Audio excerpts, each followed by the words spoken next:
Jacques, there was talk of Dwayne Vermeulen coming back into camp and a whole lot of medical procedure that he's had to go through. Could you just tell us about that, which made him not available for selection? Yeah, no, Matt.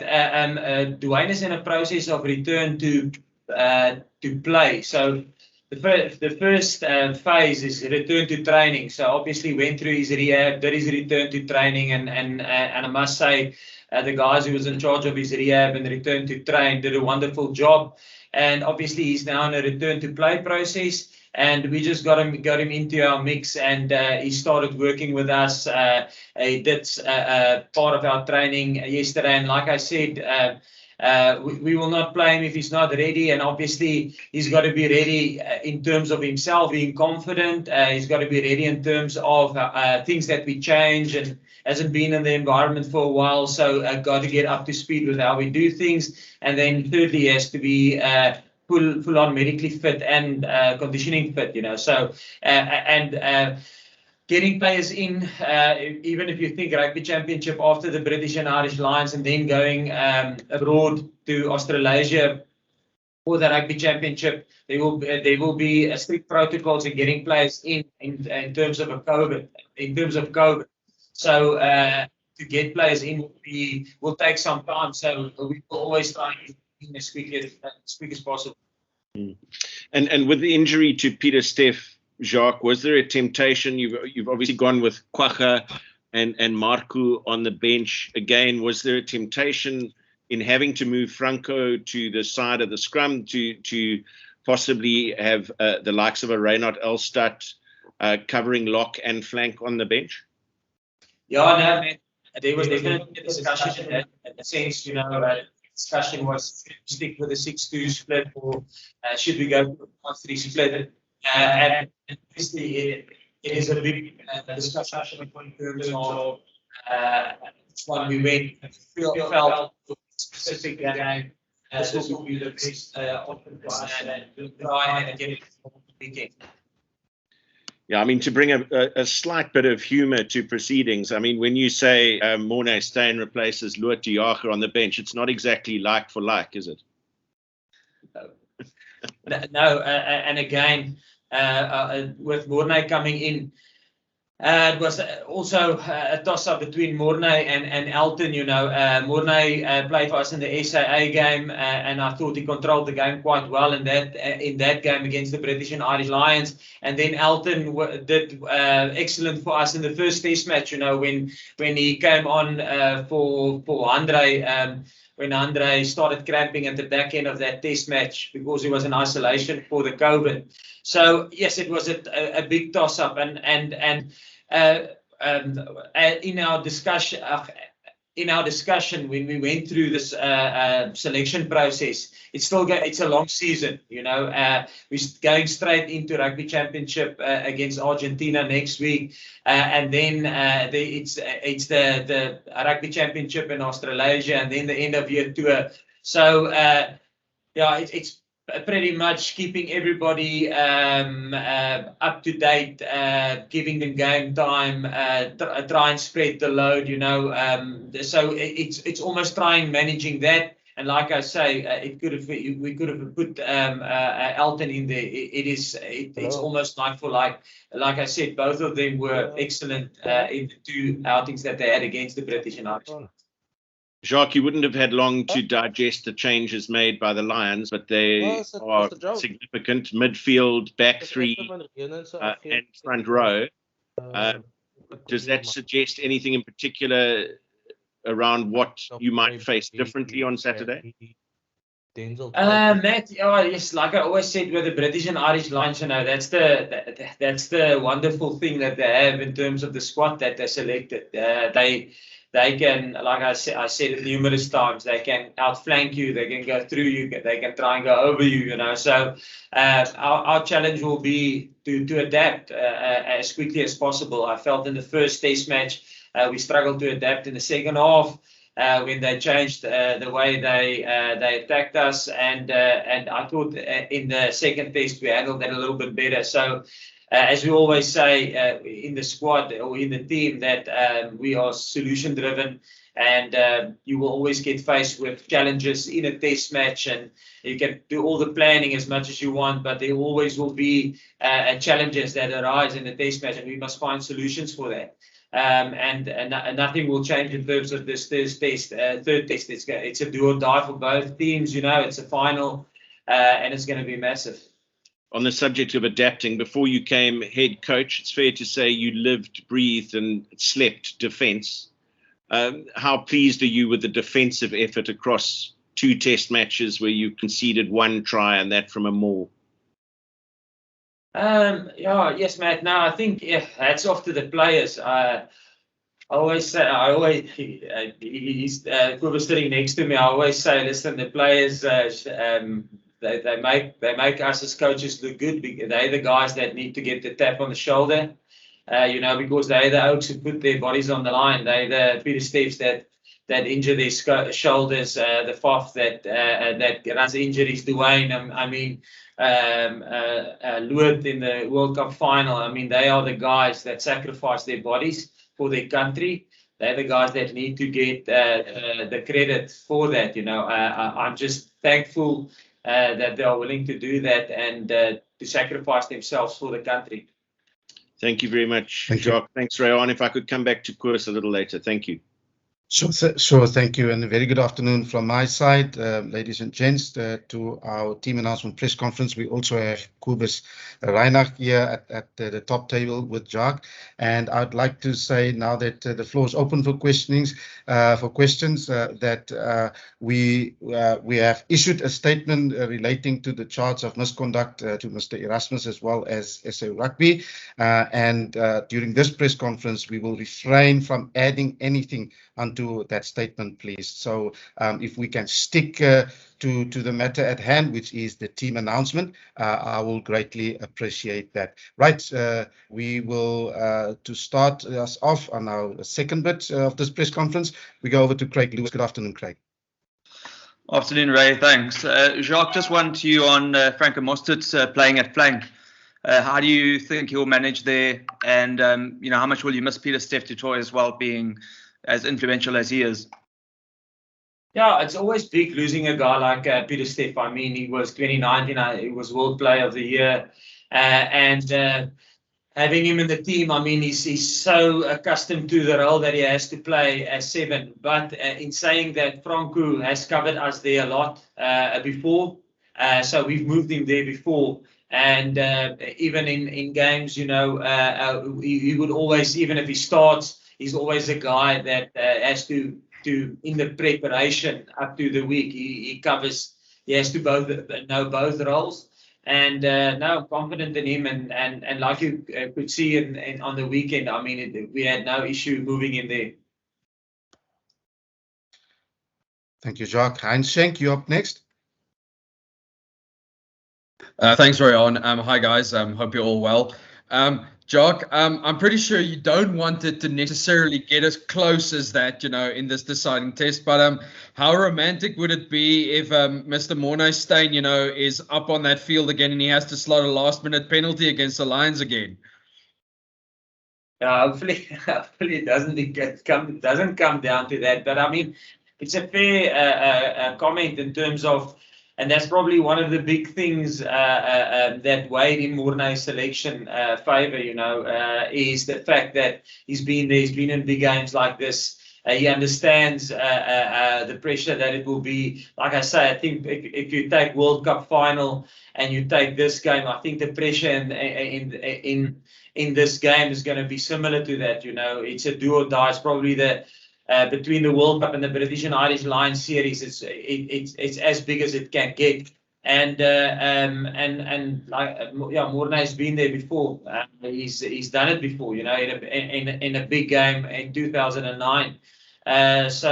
And not saying at all that Elton wouldn't have the big match temperament in terms of doing that.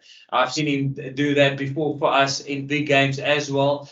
Thinking to 2018 in New Zealand, when we had our first victory there, we came on in the last 20-30 minutes, and between him and Andre at 10 and 12, they had an unbelievable partnership and combination. So like I said, it's a long season. And we have to make sure that everybody stays sharp, stay match fit, handle the press. I feel Alton has done nothing wrong. If you go and look at his actions in that game that he played in against the British and Irish Lions in the first test, you can go through each and every action of his tackles, his carries, his kicks to touch, his kicks for poles. It was phenomenal. So yeah, it was just a decision that we made. Obviously, we feel that's the best way to go for this test match. Thank you, Jacques. And Craig Ray, you're up next. Good afternoon. Good afternoon. Hi, Jacques and Kobus. Jacques, just two things. The injuries to Pieter-Steph and Faf, are they very long-term, or can you just give us a slightly more clarity on the length of those injuries? Looking forward to the Rugby Championship. But the second thing more to do with this week is just Warren Gatland has said you guys would have spent a lot of emotional energy last week to get up for that game. And he sort of compared it to the 2013 tour where Australia got up for the second test and then sort of faded mentally a bit in the third test. The signs from you seeing your team, do you feel that they look, they don't look emotionally drained? They look mentally strong for this week? What's your take? The first one was about your first question. Sorry, Craig, was the injuries. Just to Pieter-Steph. The injuries.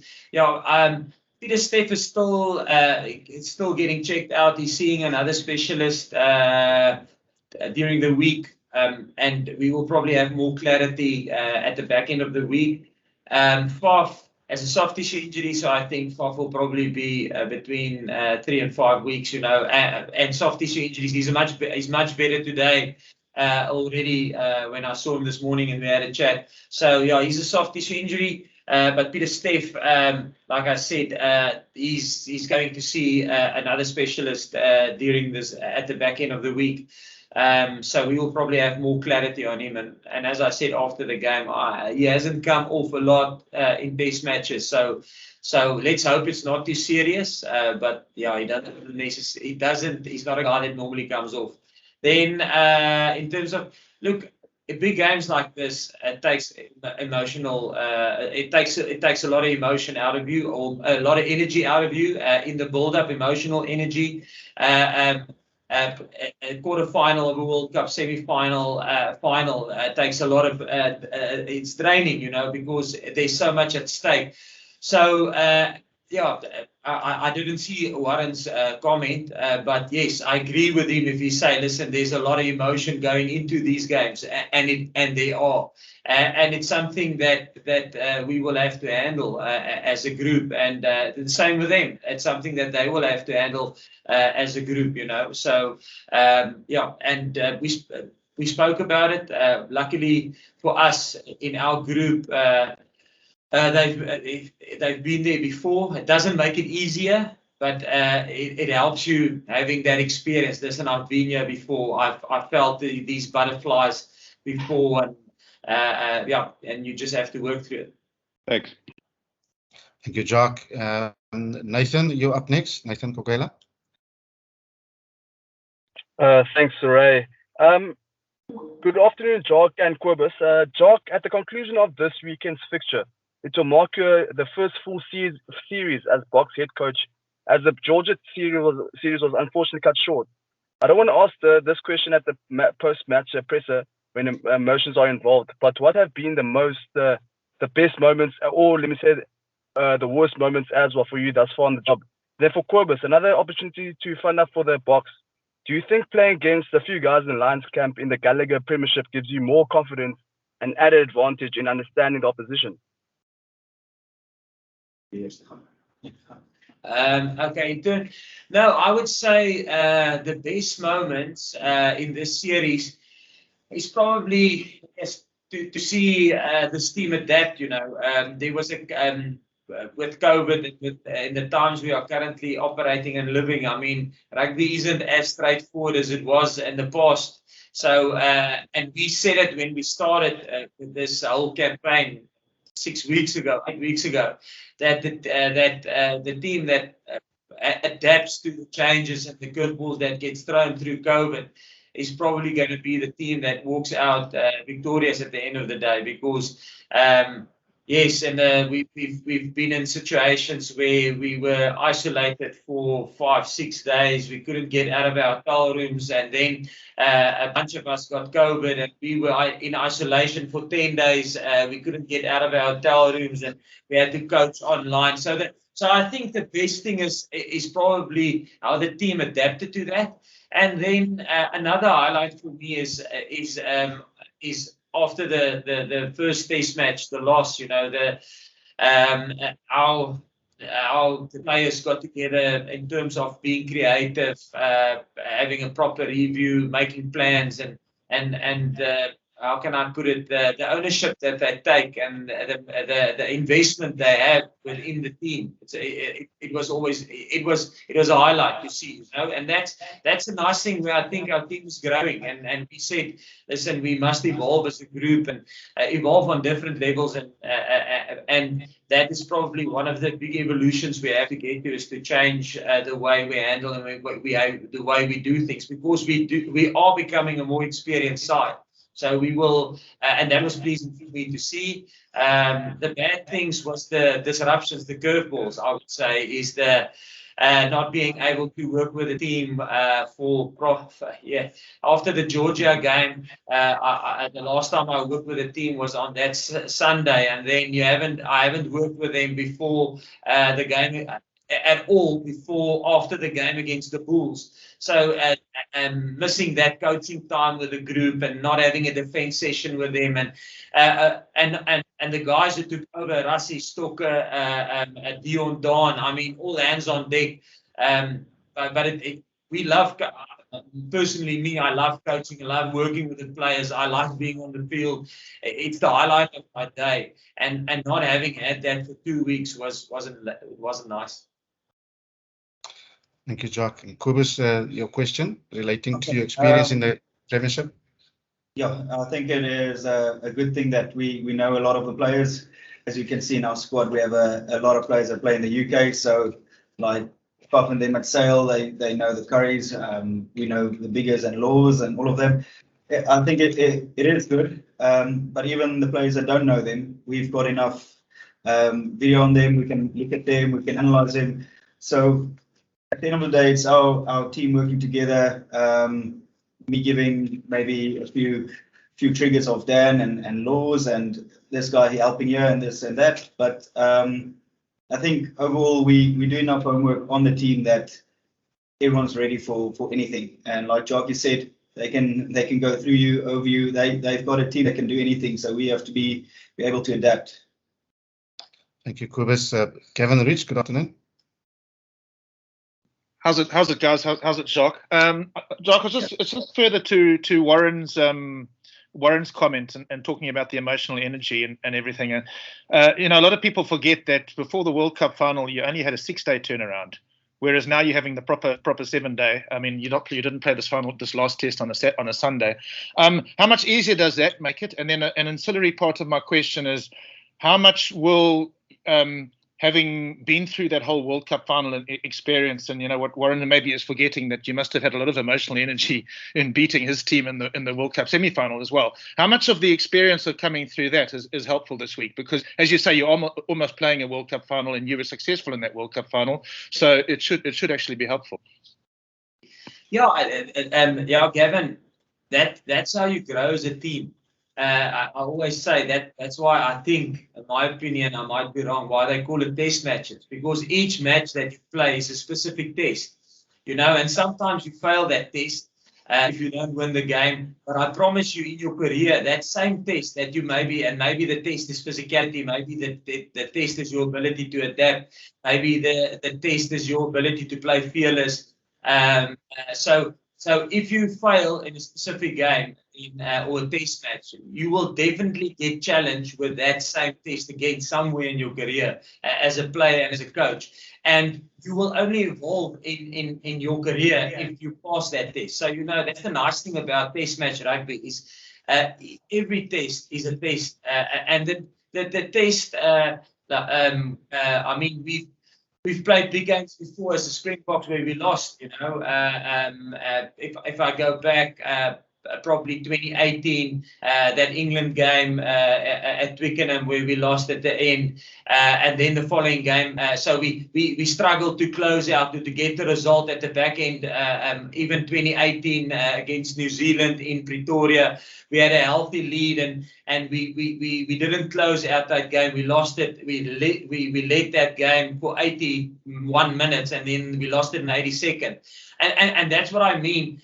So as a team, we had to grow. We have to find ways and adapt and evolve and to how to close out games. And I think that's how you learn, by probably trying something, failing, trying and say, listen, that way doesn't work. Let's go in another way.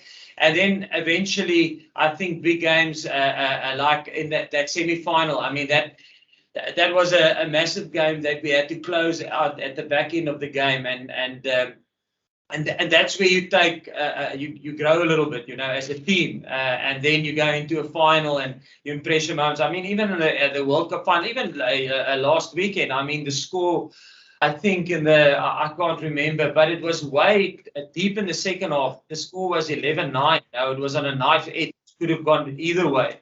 So it's being in that pressure moment that develop you. So yes, I like I said, I didn't read Warren's comments, but he's right in saying that there's a lot of emotion that go into these big games because there is so much at stake. You're playing for your country, and you want to do it for your country. You want to do it for your fans. You want to do it for your family. You want to do it for the team. You want to don't want to disappoint you as a person. You put in all the effort. So yes, there will be a lot of emotional energy going into this game in both teams. And yes, you're right, Kevin. It does help us being there before. It doesn't make it easier, not at all. But when you're in that moment, you think, yes, I've been here before, and you can relate back to when you felt that, or when you felt that pressure. So yes, and it's not, like you say, it's not a 6-day turnaround for us, it's a 7-day. So the nice thing for that is we can go through our normal process as we normally do in a 7-day turnaround.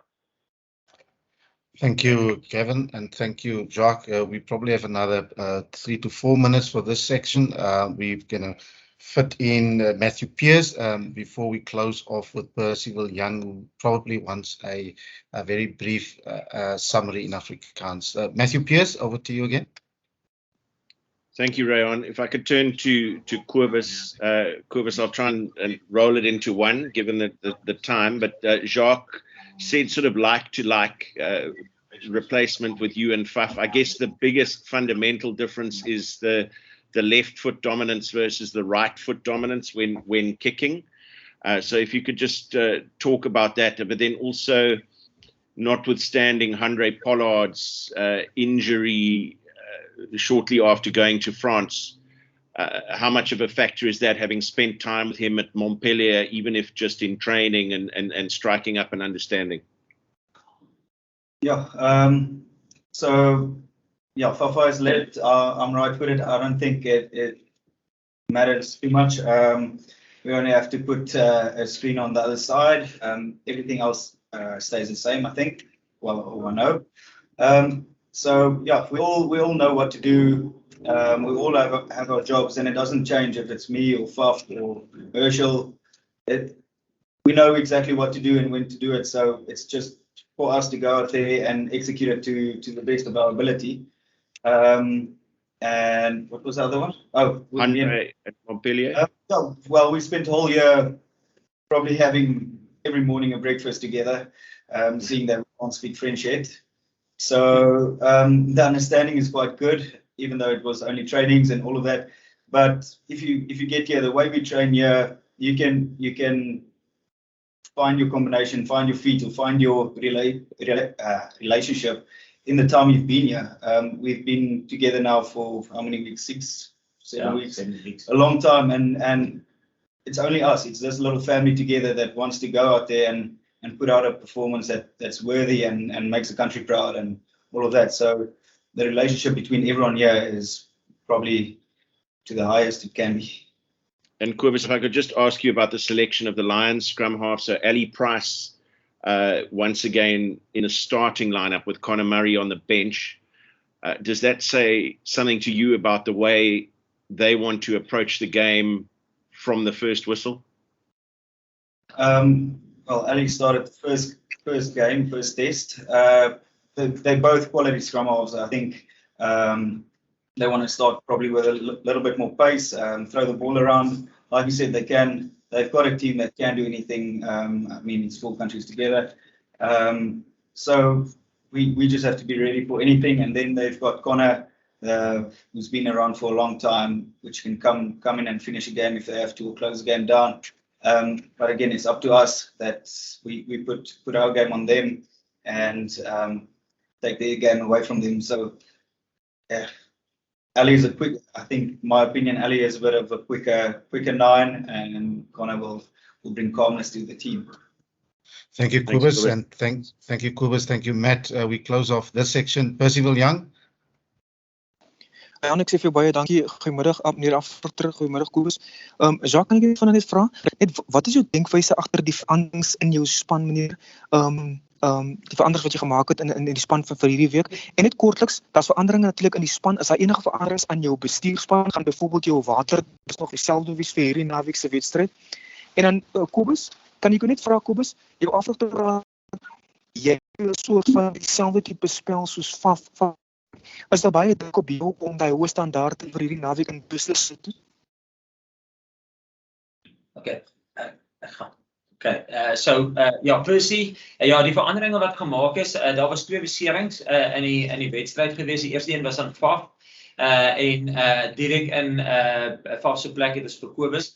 En die rede vir dit is Kobus in hoe ons wil speel en hoe ons dinge doen is baie dieselfde as Faf. En as ek sê baie dieselfde, dan bedoel ek nie, ek bedoel ja, Kobus het sy spesiale karaktereienskappe in sy spel, wat daar is veranderinge in die 2, buiten die feit dat een links en een regs is, maar daar is veranderinge in die 2, in hulle, kan ek maar sê, in hulle skillset, maar die manier hoe hulle ons span dryf, almal in ons span het sekere rolle wat hulle moet vervul, en die manier hoe Kobus sy rol vervul, en die manier hoe Faf sy rol vervul, in daai spesifieke area, is baie dieselfde.